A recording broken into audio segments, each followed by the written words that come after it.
Bom, agora a gente vai falar sobre saúde, continuar falando sobre bom, saúde. Saúde eu gosto. É bom. Sim. O Rio Grande do Sul é um estado de gastronomia farta e variada. E aí, quem não gosta, né, de um bom churrasco, Garcia? Uma massa deliciosa com molho. Eu corro risco de vida, mas eu não posso deixar de fazer isso aí, né? Porque o excesso de alimentos calóricos está ampliando as estatísticas de um mal que atinge não só o estado, mas também como o Brasil. Qual a é o mal? obesidade mórbida. Dá licença, eu posso me retirar? Não. Não, isso não é uma pauta, isso é uma afronta. Uma afronta por quê? Claro que Eu tô um elegante gordo desse jeito. Eu sou gordo, não sou obeso. Não me chama de obeso que eu fico bravo. Mas tu estás muito elegante, viu? Tô, sim. Já te disse que se trocar a letra fica bem igualzinho. Bom, a gente vai falar sobre obesidade mórbida, né? A gente está brincando aqui, mas é um assunto sério. Claro que e uma pesquisa orientada pela Pontifícia Universidade Católica vai acompanhar um grupo de obesos por 2 anos. O objetivo qual é? Identificar as diversas causas de um quadro que pode levar, inclusive, à morte. André chegou a pesar 188 quilos. O excesso de peso causou problemas graves como apneia do sono, diabetes e pressão alta. O advogado de 31 anos corria risco de infarto ou derrame e os médicos recomendaram a cirurgia de redução do estômago. André perdeu 100 quilos e ganhou saúde. Hoje eu não tenho mais diabetes, as crises hipertensivas que chegavam muitas vezes a pressão a 24, 25, sumiram, minha pressão hoje é absolutamente normal. As doenças causadas pela obesidade mórbida levam a maioria dos pacientes a necessitar de tratamentos caros e complexos, como cirurgias no coração e transplantes renais. A pesquisa que começa a ser feita agora no Brasil quer demonstrar que o paciente que é submetido à cirurgia de redução do estômago ganha qualidade de vida e reduz os custos do Sistema Único de Saúde. No Brasil, o obeso mórbido é aquele cujo índice de massa corporal ultrapassa 40. Este número é o resultado da divisão do peso do paciente pela altura elevada ao quadrado. Segundo este médico, os gastos com remédios gratuitos para diabetes, sessões de hemodiálise, pontes de safena e transplantes dispensados a obesos mórbidos podem chegar a R$50 mil por paciente para o Serviço Público de Saúde. A cirurgia bariátrica, ela custa, para aplicar num paciente também, e ainda com acompanhamento, em torno de R$6.500. É muito mais barato operar do que deixar as pessoas sendo tratadas e chegando a essas doenças. A pesquisa financiada pelo Ministério da Saúde é coordenada pelo Hospital da PUC de Porto Alegre, mas os especialistas são unânimes. O melhor remédio para a obesidade é a prevenção. Uma dieta equilibrada e a prática de exercícios desde a infância podem evitar sérios problemas para a saúde. Esse tipo de cirurgia só deve ser feita em casos extremos e não é recomendada por razões estéticas. Antes de fazer a cirurgia, o paciente tem que passar por uma avaliação durante 2 anos. Nesse período, ele é submetido a uma dieta e, se os resultados não forem bons, a cirurgia é recomendada. Bom, e o paciente que a gente viu ali na reportagem está aqui com a gente, é o advogado André Schleich. Boa tarde, André. Boa tarde. A gente viu ali uma mudança impressionante, né, no teu físico, 100 quilos perdidos em 2 anos. O que gerou de mudança, principalmente na tua vida, essa perda de peso? Primeiramente saúde, né? Eu tinha um problema de diabetes que era gravíssimo, tinha problema de hipertensão que estava bastante elevado e bastante descompensado, e tinha um problema muito severo de apneia do sono, né? Que era o problema mais grave, que inclusive impediu com que a minha cirurgia saísse dentro daquele período que era previsto. Isso me fez ficar em pelo menos 1 ano e 8 meses em tratamento pré-operatório, só dentro do Hospital São Lucas da PUC, com a minha equipe. Daqui a pouquinho a gente vai falar sobre isso com a doutora Letícia Biscaíno Deixa eu te Alves. contar uma história. Eu estou vendo aqui o André e eu tive um amigo cujo apelido era Buda. Faz muitos anos que eu não vejo ele. Às vezes eu vou ali no barzinho ali do Vavá, na Getúlio Vargas, ele sempre estava por ali, não encontrei mais ele, mas já vi o André por lá, entendeu? Mas até, por curiosidade, ia até perguntar para o André se ele conhece o Buda, que era muito gordo, 160 quilos. Conhece o Buda, André? O Buda tinha 188 quilos, ele ainda existe. Ainda existe? Ainda tem umas pessoas que dizem, o Buda, aí o cara que está do lado cutuca, né? Diz que tá chamando um cara de Buda. Tu não entende, cara. Ele vai ter que te explicar essa história muito bem, que ela é muito longa.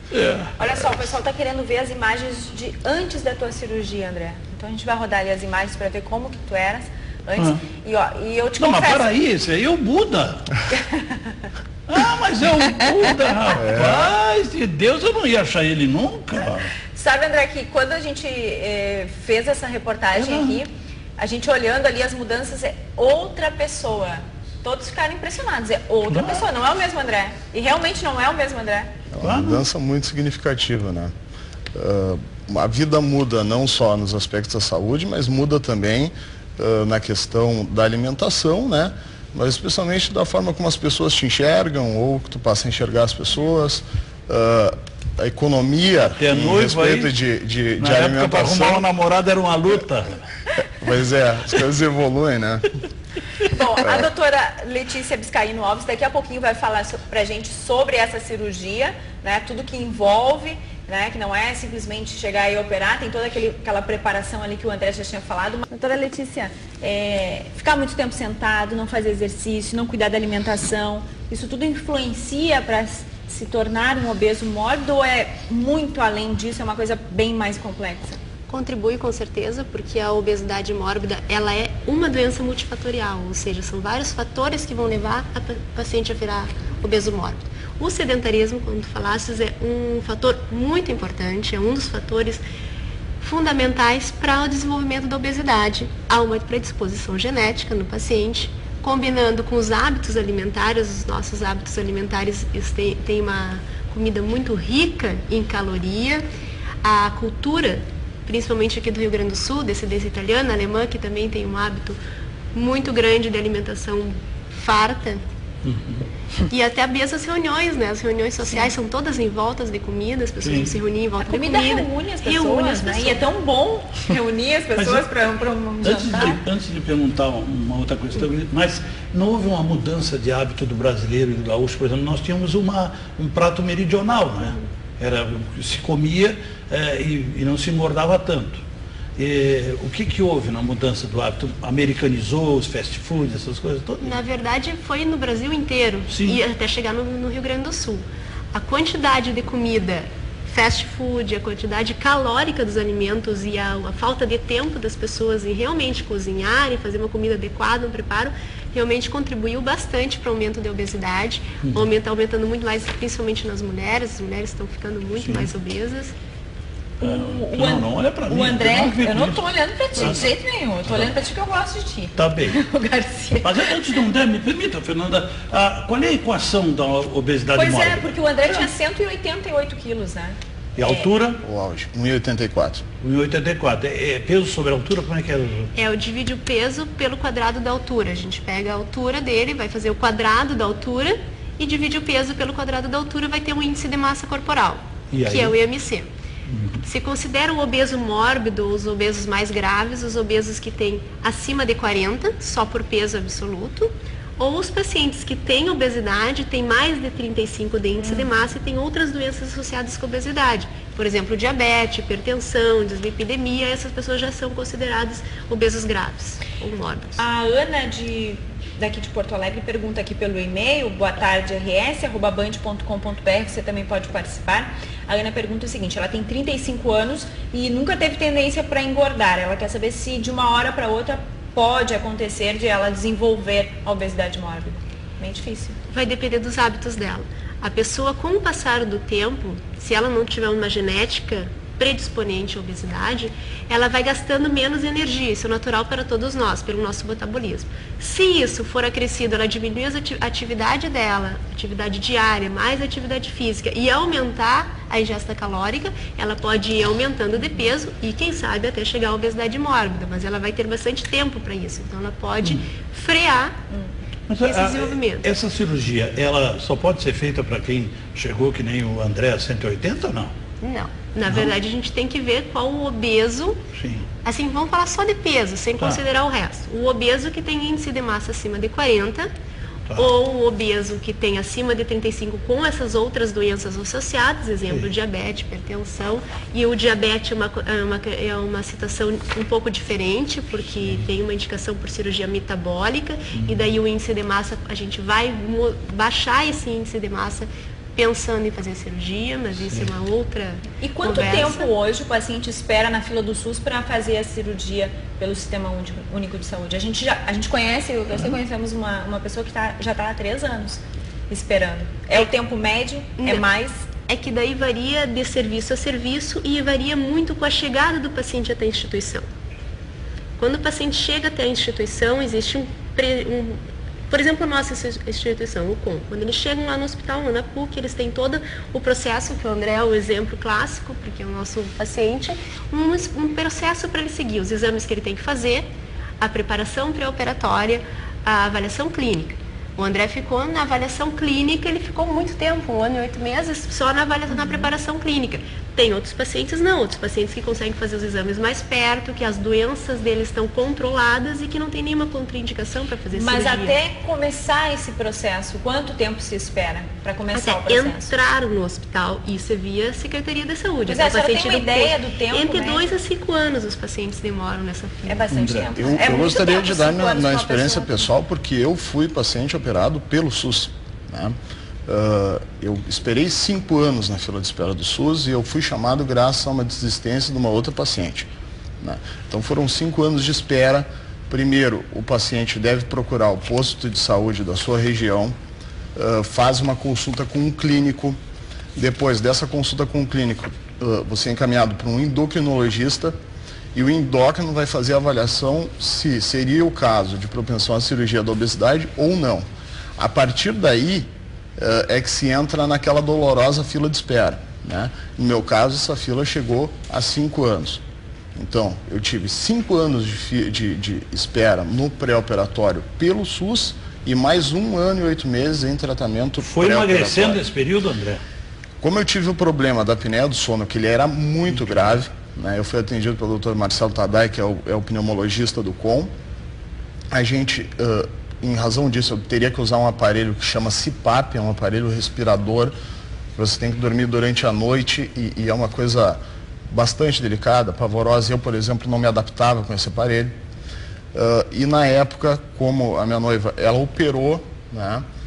Também pela equipe da doutora A tua Letícia. noiva fez todo esse processo junto Também. contigo, vocês Aliás, emagreceram quando juntos, nós nos conhecemos, eu já estava em tratamento pré-operatório há mais de 1 ano. E ela esperava. Conheci ela nesse meio tempo. Ela fez pela cirurgia privada, né, por convênio.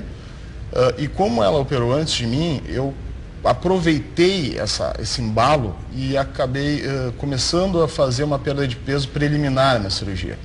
Eu não poderia operar com aquela condição física que eu estava, pela diabetes, pela apneia e pela hipertensão. Sim. Fui buscar uma força que nem eu imaginava ter e eu consegui eliminar antes da cirurgia ao menos 40 quilos. Olha ali, ó. Eu vi, me chamou Quer muita dizer, no atenção. André tem um acréscimo aí, né, doutora Letícia? O amor. Me chamou muita, amor é lindo. me chamou Até muita emagrece. atenção. Eu vi um outro programa que eu comentava fora do ar com a doutora Letícia, que mostraram um paciente fazendo despedidas. Vai na churrascaria, vai na pizzaria, vai e faz despedidas da alimentação.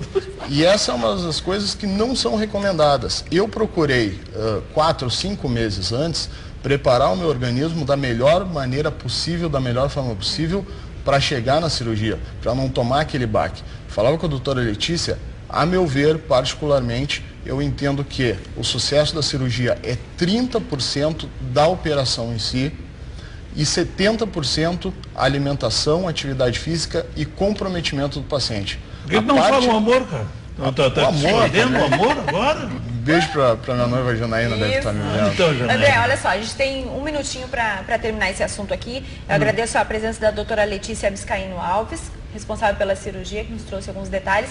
E eu queria, André, que tu As roupitas. terminasse mostrando o que a gente viu ali na reportagem. E ao mesmo tempo que tu mostra as roupas que te serviam, que não servem mais, dá um recado para quem está nesse processo. Na verdade, elas me servem, né? Eu acho que uns 13 mil dentro Dá um da recadinho roupa. para quem está nesse processo, André, enquanto tu mostra a Essa roupa aqui principal. O que que é? Era a minha calça. Essa calça aqui foi a calça do dia da minha formatura. Não sei se... Tá bom aí, tá bom aí. A calça do dia da minha formatura foi essa aqui. Ótimo. Né? E essa aqui... É por isso que eu não ia reconhecer ele nunca, uma das últimas horas, eu fiquei com pouquíssimas peças, mas fiquei com algumas. Essa aqui era uma das camisas, né? Que eu utilizava na época, né? Mostra lá para aquela câmera. Hoje elas... E aí, André, então teu recado final para quem está nesse processo? Você já disse que 70% ali é alimentação, é cuidados, mas e a mente? Comprometimento. Só perguntar uma coisinha. Criança, era gordinho? Desde o início. Histórico de obesidade muito grande, desde muito pequeno. Principalmente depois dos 2 anos de idade, que eu tive problemas familiares e pessoais, teve uma tendência, uma crescente de engorde nesse período. Dica para quem deseja alcançar o sonho: comprometimento, muito equilíbrio psicológico, amor da família, amor das pessoas que estão em volta e determinação. Porque nada nessa vida a gente alcança sem determinação, e é o recado principal. Quem acredita sempre alcança. Não importa se vai fazer pelo SUS, não importa se vai fazer por convênio, sempre vai ter que haver o comprometimento do paciente, o empenho, a determinação e força de vontade. Tá certo. Doutora Letícia, boa sorte nessa pesquisa, então, com os pacientes, e a senhora retorna para nos trazer esses resultados. Tá certo? Obrigada pela presença. E o André encontrar o Buda, deu um abraço nele. Pro Buda. Lembranças ao Buda.